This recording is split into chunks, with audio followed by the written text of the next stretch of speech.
The moment my daughter-in-law casually announced that she was bringing 22 relatives to my house for Christmas, something inside me just snapped, and I don't mean a gentle crack. I mean a full-on echoing break, the kind where you suddenly realize you're done being polite, done being understanding, and done being taken for granted. I smiled on the outside, nodded like a good mother-in-law, and then that same night, I booked myself a solo flight out of the country. So tell me honestly, before you judge me, before you decide I'm some heartless old woman who abandoned her family on Christmas, was I really wrong for choosing myself for once? Or would you have done the exact same thing if you were in my shoes? Because here's the thing, this wasn't just about Christmas dinner being crowded or extra dishes to wash. This was about years of being overlooked, steamrolled, and treated like my home, my time, and my emotional labor were unlimited resources for everyone else's comfort. And the Christmas with 22 extra people was just the final straw that broke me. I want you to keep that question in your mind as I tell you everything from the very beginning, because nothing about this situation is as simple as it sounds at first. I'm a widow in my early 60s, and for most of my adult life, I've been the kind of woman who keeps everything running smoothly. I raised 2 children mostly on my own after my husband passed away suddenly when our kids were still teenagers. I worked full-time, kept the house together, paid the bills, attended every school event, and still managed to host holidays because I believed family was important. My son, Daniel, is my youngest. He's always been gentle, conflict, avoidant, and eager to please, especially when it comes to the women in his life. When he married my daughter-in-law, Melissa, about 6 years ago, I genuinely tried to welcome her with open arms. At first, Melissa seemed lovely. She was outgoing, confident, and very family-oriented, or at least that's how she described herself. She came from a big, loud family, the kind that shows up unannounced, eats whatever's in your fridge, and treats every house like it's their own. I, on the other hand, come from a quieter background. I like planning, boundaries, and knowing what to expect. But I told myself love is about compromise, and if Daniel loved her, then I would do my best to adapt. The small things started early. Melissa would suggest changes to how I cooked traditional dishes, not as suggestions, but as corrections. She would rearrange things in my kitchen because it made more sense this way. She would invite people over to my house when Daniel and she stayed with me for holidays without asking first, brushing it off with a laugh and saying, "Oh, I knew you wouldn't mind." And I didn't, at least not out loud. I swallowed my discomfort because I didn't want to be the stereotypical difficult mother-in-law. Over time, Daniel and Melissa had 2 children, my grandchildren, who I adore more than anything. I babysat whenever they needed help, often on short notice. I canceled plans, rescheduled appointments, and bent over backward to support them. Melissa would thank me, sure, but it was always said in a way that made it sound like this was simply my role, my duty, not a favor. Daniel, bless his heart, would tell me how much he appreciated me, but appreciation without action starts to feel hollow after a while. Holidays slowly became less about joy and more about endurance. Christmas, especially, was always hosted at my house because I had the space and, according to Melissa, the tradition. What that really meant was that I cooked, cleaned, decorated, hosted, and paid for almost everything. Melissa would show up with her signature energy, take over the living room, and direct people around like she was running an event. Her family would come too, sometimes a few cousins, sometimes an aunt and uncle, and each year the number seemed to grow. I'd ask Daniel quietly if this was all planned, and he'd shrug and say, "You know how Melissa's family is." I tried setting gentle boundaries. One year, I suggested maybe we rotate holidays or keep Christmas smaller. Melissa laughed like I'd told a joke and said, "Oh, but Christmas is all about togetherness, and your house is perfect for it." Daniel avoided my eyes, and that was the end of that conversation. Another year, I asked for a head count ahead of time. I was told around 10 people, and 15 showed up. When I looked stressed, Melissa whispered, "Relax, there's always room for more." It was always framed like my discomfort was a personal flaw, something I needed to get over. Still, I held on because of my grandchildren. I told myself that one day they'd remember Grandma's house as the place where Christmas magic happened. That belief carried me through a lot of exhaustion and resentment I didn't fully acknowledge at the time. But resentment has a way of building quietly, like water behind a dam, until one day it bursts. This past year was particularly hard for me. I'd had some health scares, nothing life-threatening, but enough to make me reevaluate how much energy I had left. I was tired in a deeper way than before, not just physically, but emotionally. I started fantasizing about a quiet Christmas. Maybe just me, a book, and a cup of tea. Or perhaps a small trip somewhere warm. I didn't say any of this out loud because, honestly, I didn't think it was an option anymore. Then came the phone call in early December. Melissa called me, cheerful as ever, and after some small talk, she dropped the bomb like it was no big deal. She said, "So just to let you know, my sister's family is coming in from out of state, and my parents invited a bunch of extended relatives. So we'll be bringing about 22 people for Christmas this year." She said it like she was telling me the weather forecast. I remember gripping the phone so tightly my hand hurt. 22 people, not total. 22 additional people in my house for Christmas, with less than 3 weeks' notice. My mind immediately started racing through logistics. Food, seating, sleeping arrangements, bathrooms, parking. And then there was the emotional weight of it all, the expectation that I would once again host, smile, and manage everyone's needs without complaint. I hesitated, and in that pause, Melissa filled the silence by adding, "Don't worry, they're all super chill. It'll be fun, fun." That word felt like an insult. I wanted to scream that fun for who exactly? For me, it felt like a nightmare. But instead, I did what I've done for years. I said, "I'll think about it," even though we both knew that was just a formality. After we hung up, I sat alone in my living room and just stared at my Christmas decorations from previous years. I felt invisible. Not once had she asked if this was okay with me. Not once had Daniel stepped in to say, "Hey, maybe we should check with Mom first." It was assumed. My home was treated like a free venue, and I was treated like unpaid staff. That night, I barely slept. I kept replaying the conversation in my head, imagining different responses I could have given, firmer ones, braver ones. But then I imagined the backlash. Melissa being offended. Daniel being torn. The awkwardness. The guilt. Somehow, the responsibility for everyone's feelings always landed on me.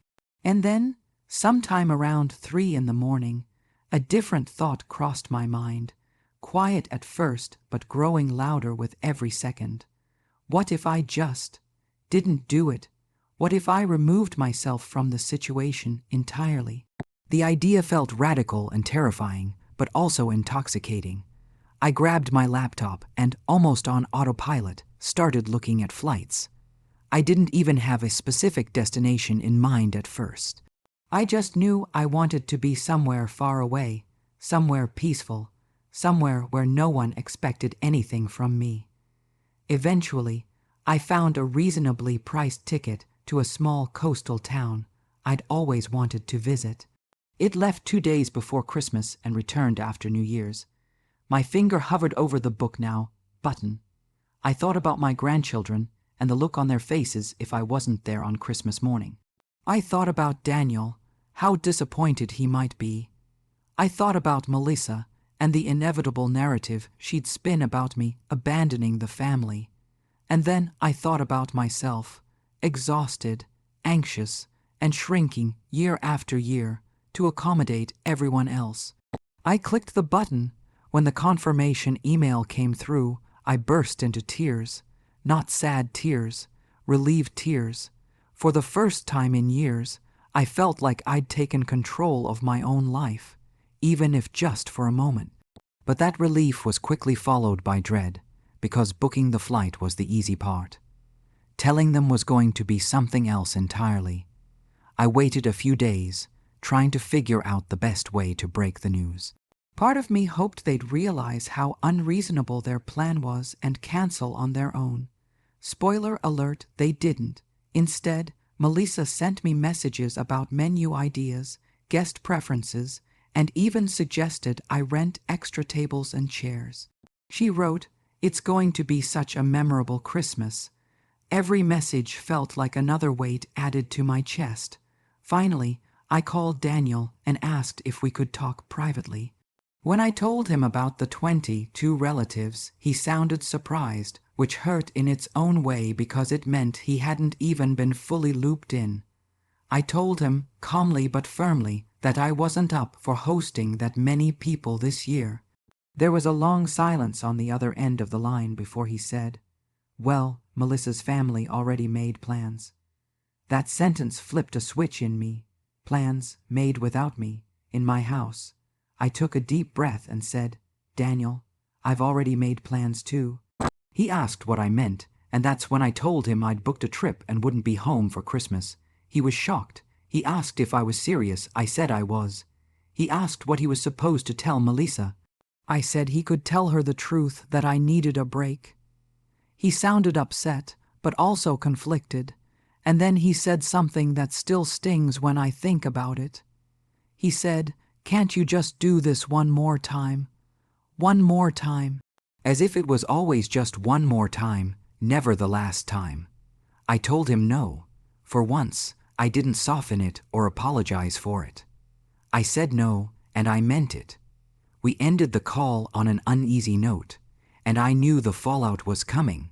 And that's where I'm going to pause for now, because this is the point where things really started to escalate, where emotions boiled over, sides were taken, and Christmas turned into something I never imagined it could be. So before I tell you what happened next, before I tell you how Melissa reacted and how the rest of the family got involved, I want you to think about this carefully. If you were a woman in your 60s, tired, overlooked, and suddenly expected to host 22 extra people without being asked, would you have stayed and sacrificed your peace yet again? Or would you have done exactly what I did and booked that flight? When I hung up the phone with Daniel after telling him I wouldn't be home for Christmas, my hands were shaking, not because I doubted my decision, but because I knew exactly what was coming next. You don't drop a bomb like that into a family system that's been unbalanced for years without triggering an explosion. I sat there in my quiet living room, staring at the wall, listening to the old clock tick, each second feeling heavier than the last. Part of me hoped Daniel would call back and say he understood, that he'd finally step up and set boundaries with his wife. Another part of me braced for the storm. It didn't take long. Less than an hour later, my phone buzzed with a text from Melissa. It wasn't long, but it was sharp. She wrote, "Daniel says you're planning to leave for Christmas. Is this a joke?" I read it 3 times before responding.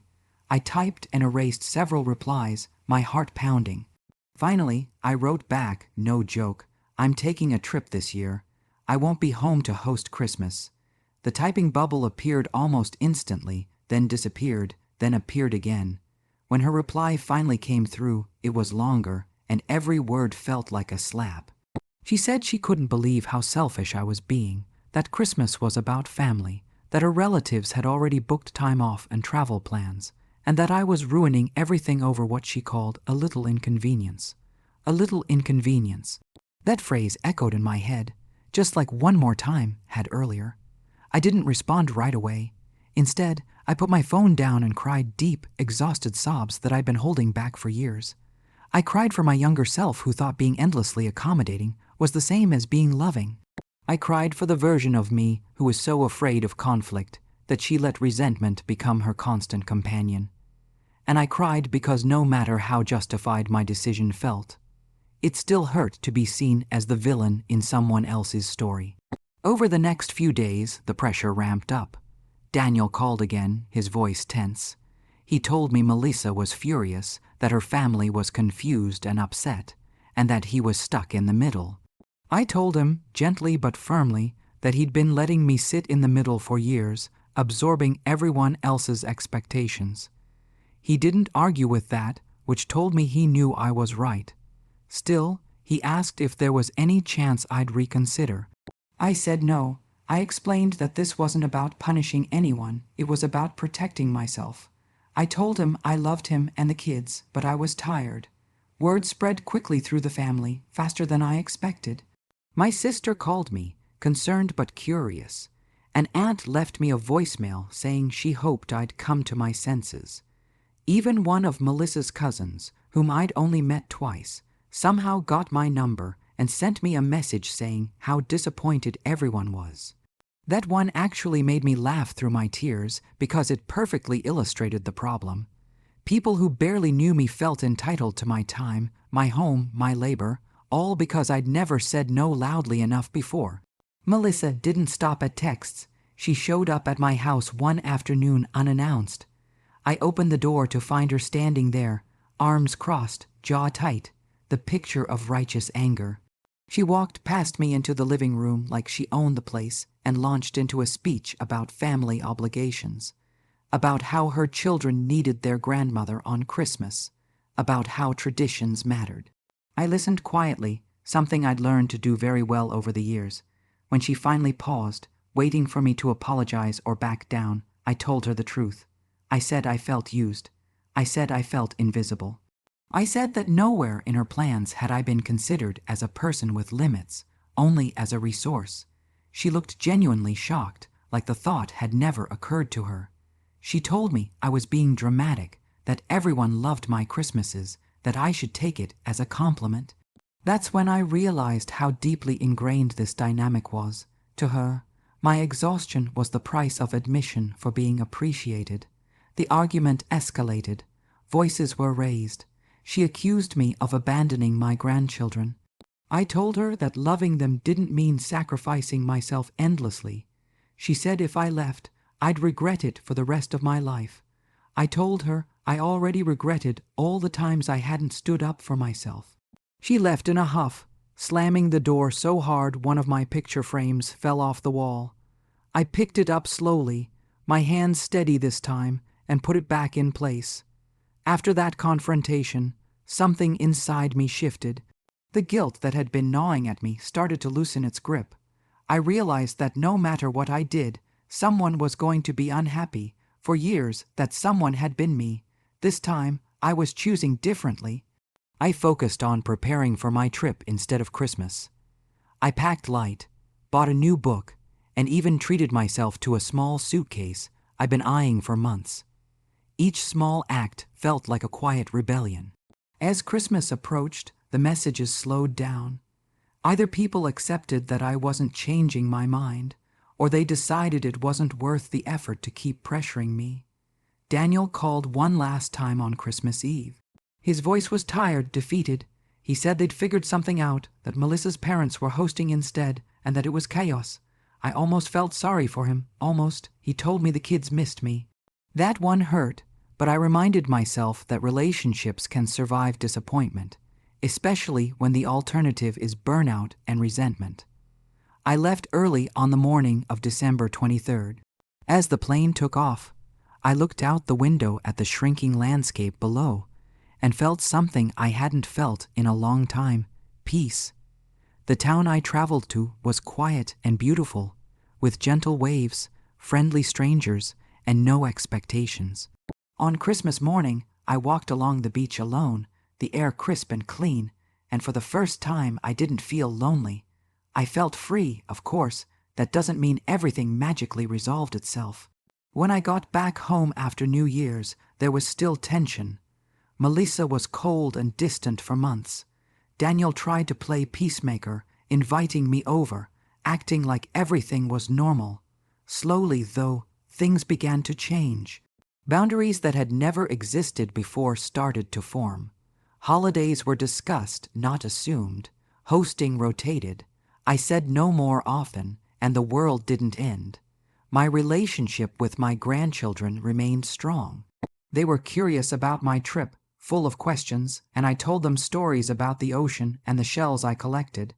They didn't resent me, they just loved me, That alone felt like vindication. Looking back now, I know booking that flight was one of the hardest and best decisions I've ever made. It forced everyone, including me, to confront a dynamic that had been quietly hurting me for years. So I'll ask you one last time, now that you know how it all played out. Was I wrong for choosing myself, or was it long overdue? If you were on my side, like this video. If you enjoy stories about family boundaries, self-respect, and life awakenings, subscribe for more stories like this. And please share your final thoughts on this whole mess in the comments section, because I genuinely want to know what you would have done. I'll see you all in the next story.